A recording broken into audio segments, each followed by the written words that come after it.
My name is Talia. I am 20 years old and live in a small town where the streets are lined with old trees, and the nights are always quiet, except for the sound of my own thoughts echoing inside my head. I wish I could say this is a love story like the ones people read about in books or watch in movies, but it isn't. It's my story. And maybe it's a story about loving someone so deeply that it almost breaks you, but also heals you in ways you never imagined. I still remember the first time I noticed Sean. He was sitting by the window in our literature class, sunlight falling on his hair, turning it a shade lighter than it really was. His smile was the kind that made you believe the world wasn't such a cruel place after all.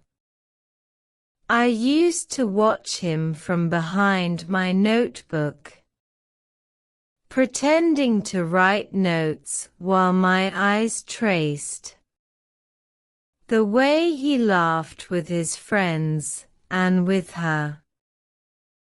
Her name was Zaina. She was everything I was not. Beautiful in a way that made people turn their heads when she walked by. Confident. She had this carefree way of tossing her hair back, laughing loudly, owning every room she stepped into. And Sean loved her. I knew it before anyone even said it out loud. He looked at her the way I looked at him. I always sat 2 benches behind Sean.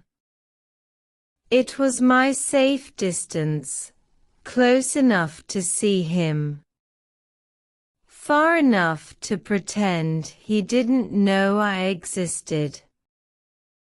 But that day, something changed. I was doodling on the last page of my notebook when I heard his voice. "Hey, Talia, do you have a pen?" His voice, soft but deep. I swear my heart stopped beating for a second. I looked up and found him standing beside my desk, looking down at me with those warm eyes. I froze.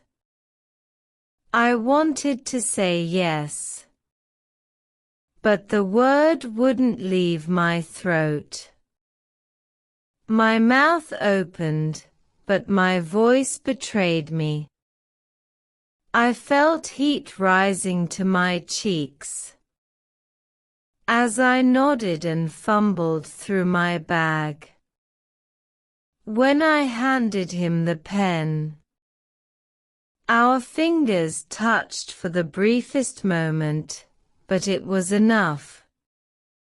Enough to send a jolt through my body like I had touched a live wire. "Thanks, Talia," he said, his lips curling into a smile that made my knees weak. "I'll return it after class." I forced a smile, barely able to breathe. "It's okay, you can keep it." But he didn't hear my whisper. He was already turning back to his seat. I sat there, my hand still half raised in the air. My heart pounding so loud I was sure everyone could hear it. Then she walked in. Zaina. She always made an entrance, even when she wasn't trying. She slipped into the seat beside Ishan, whispered something in his ear. He laughed. And then, as if I hadn't been shattered enough, she leaned in and kissed him, softly, gently, like it was the most natural thing in the world. He kissed her back. I felt something burn in my chest. I tore my eyes away, fixing them on the empty page in front of me. My pen now useless, like me.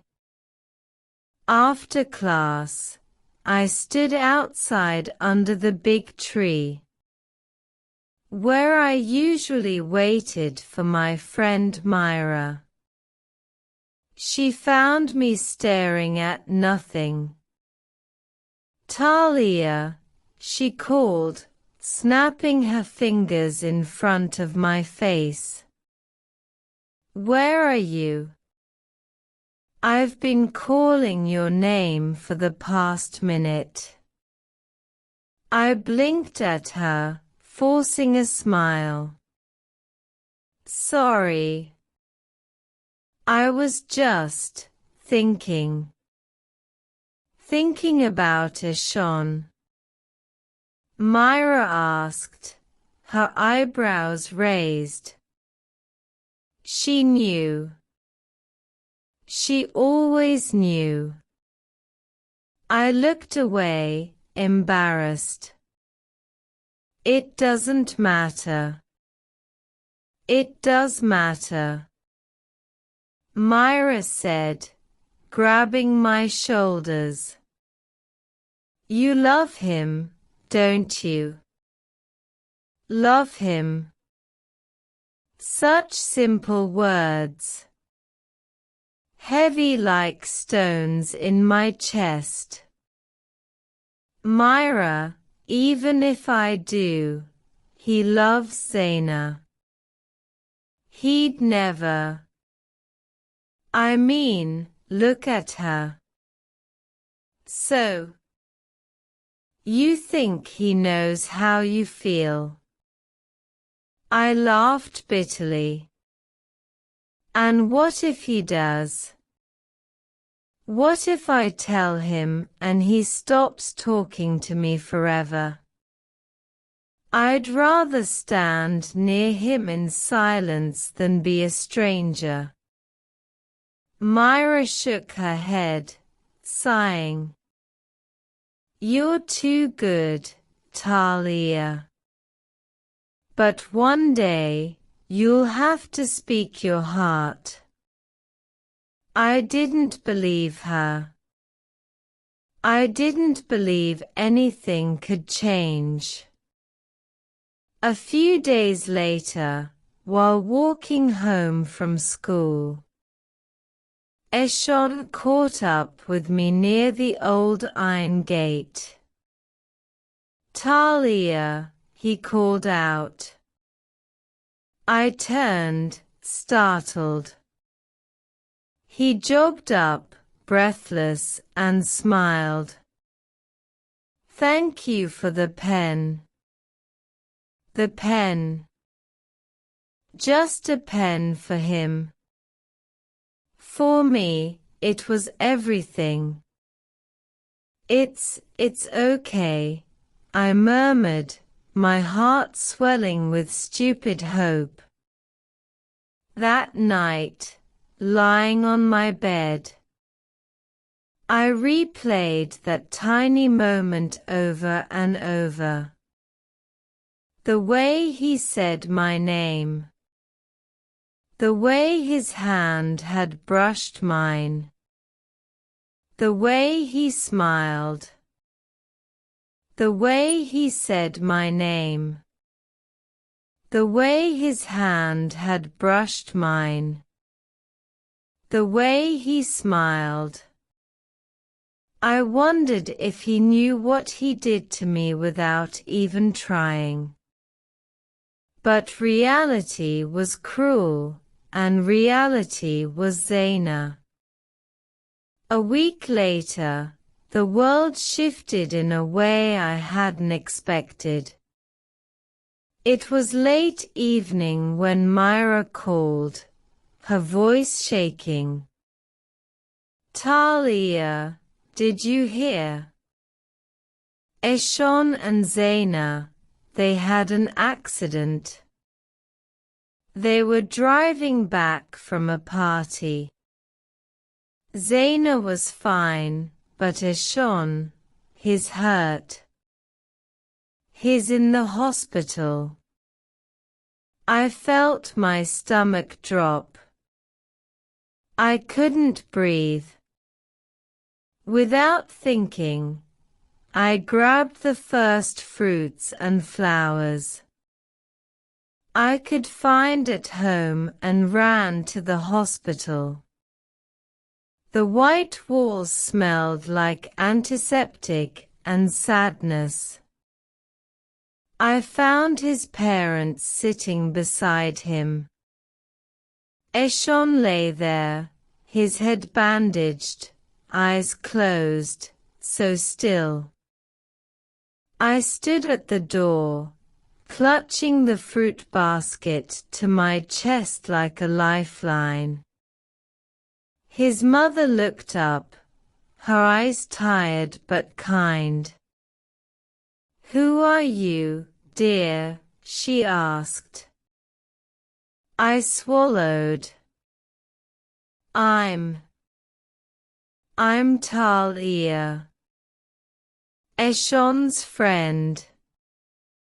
She nodded slowly, mistaking my silence for what it wasn't. Maybe she thought I was Zaina. I didn't correct her. I couldn't. I placed the fruit and flowers beside his bed and sat quietly. All night, I watched him breathe. Every shallow breath was a prayer answered. His mother dozed off, leaning on his father's shoulder. I stayed awake, just in case he opened his eyes and saw someone, anyone, who loved him more than he'd ever know. By morning, I slipped out to buy fresh fruits, cookies, some tea for his parents. When I returned, they were surprised. His father patted my shoulder. "You're a good girl," he said. "You care for our boy." I only smiled. If only they knew how much. They asked me to go home and rest, but I stayed. When Eshon finally woke up, I wasn't there. I was in the hallway buying tea. I heard his voice through the half-open door. "Who brought all this?" he asked, groggy. His mother laughed softly. "Who else?" "Zaina. She stayed all night with you." My heart clenched. I wanted to run inside and tell him it was me. But what difference would it make? He wouldn't believe it. When I returned to school, Ishon was back too. A little pale, but smiling. I saw him thank Zaina for everything she hadn't done. She smiled sweetly and kissed him again. I stood behind them, invisible as always. Myra found me under the staircase later. "Did he thank you?" she asked. I shook my head, staring at my shoes. "No." "Does he even know?"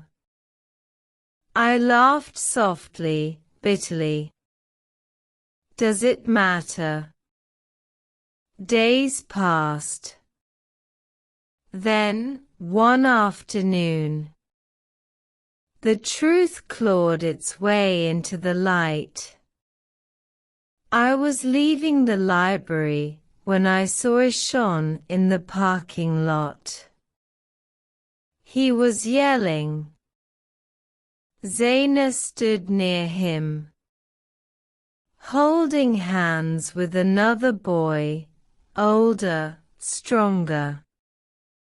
I couldn't hear their words, but I saw the anger in Ishon's eyes, the betrayal. He swung his fist at the boy, but he was no match. The boy punched him back, hard. Ishon stumbled, falling to the ground as Zaina just watched. I wanted to run to him, but my feet wouldn't move.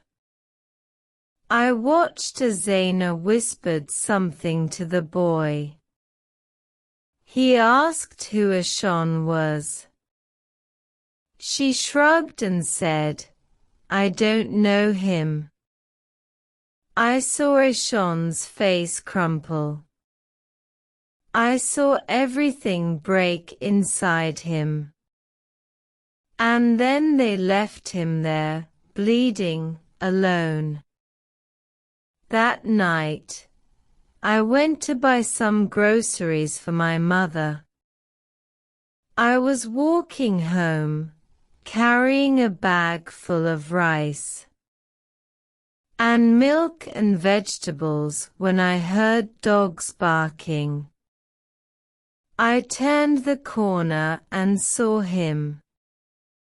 Ishon, stumbling down the street, drunk, his shirt half torn, his eyes empty.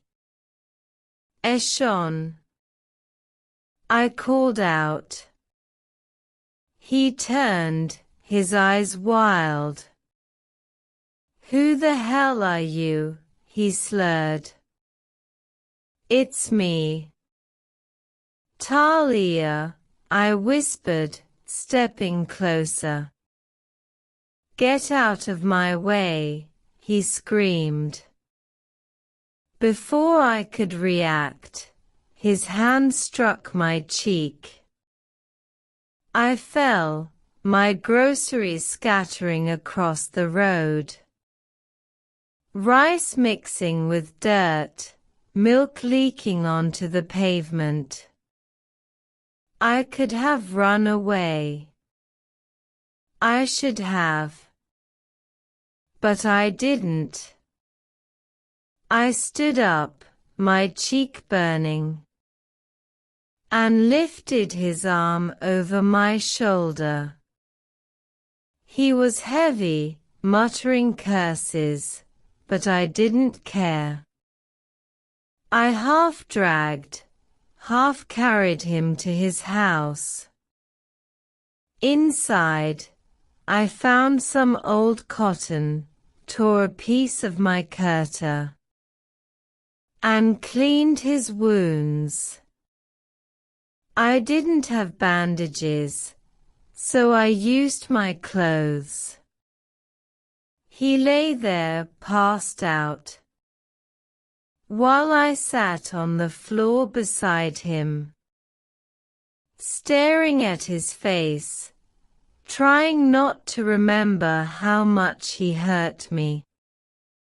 In the morning, I made him tea. He woke up, blinking at me like I was a ghost. I handed him the cup. "Drink this, it'll help." But instead of taking it, he shoved it off the table.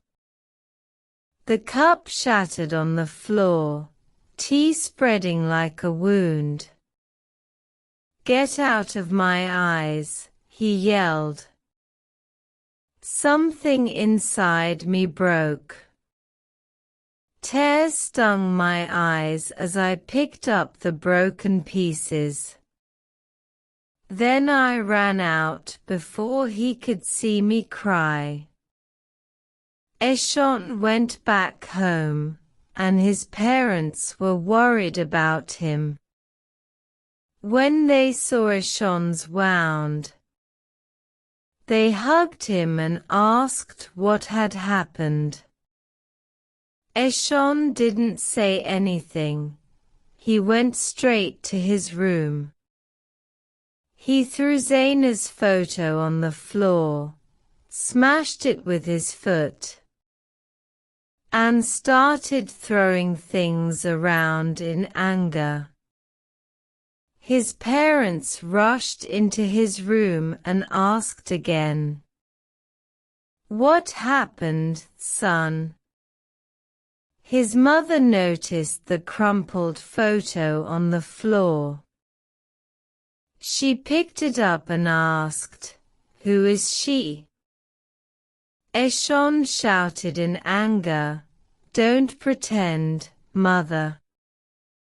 She was the one in the hospital. When I was admitted after the car accident." His mother said gently, "She is not the one who was with you in the hospital." His father agreed, "Yes, son. She wasn't there." Eshon showed them a photo on his phone. "The one we took when I helped him with a pen in the classroom." He asked, "Was she the one who stayed in the hospital all night?" Both his parents said together, "Yes, she was the one who helped you." His parents then asked, "Whose clothes are tied around your wound?" Eshon looked at it and whispered to himself, "It must be Talia's clothes." Without saying another word, Eshon ran out of the room. While his parents prayed to God to protect their son from evil eyes, Eshon reached my house, but found that I wasn't there. He ran to my house, but I wasn't there. He searched the whole town. I didn't know. I had walked to the old garden near my house, the place I went when I needed to cry where no one could see. I was sitting on a rusty bench when I heard footsteps. I didn't turn. I didn't want anyone to see my tears. Then I heard his voice, broken, breathless. "Talia." I turned around. He was standing there, his hair messy, eyes red, clothes wrinkled. He dropped to his knees in front of me grabbing my hands. "I'm so sorry," he whispered. "I'm so sorry." I shook my head, but he held my hands tighter. I thought I loved her. But it was never her. It was you, always you. From the first moment. I just didn't see it. His tears fell on my hands, warm and real. "Will you forgive me?" he asked. "Please, Talia. I love you. I've always loved you. I just didn't know how to see you. Will you forgive me?" My heart wanted to believe him, but my mind was afraid. I cupped his face in my hands, feeling the warmth of his skin, the wetness of his tears. "I don't know how to stop loving you, Ishon," I whispered. He pulled me into his arms, holding me like he'd never let go. And maybe he never would. In that small garden, on a rusty old bench, I found the courage to believe that sometimes the love you keep hidden in silence finds its voice, even if it takes a little longer than you hoped. Maybe my story isn't like the ones in books or movies, but it's mine. And in the quiet of that night, wrapped in his arms, I knew it was enough. If this story touched your heart, don't forget to subscribe and share your thoughts in the comments.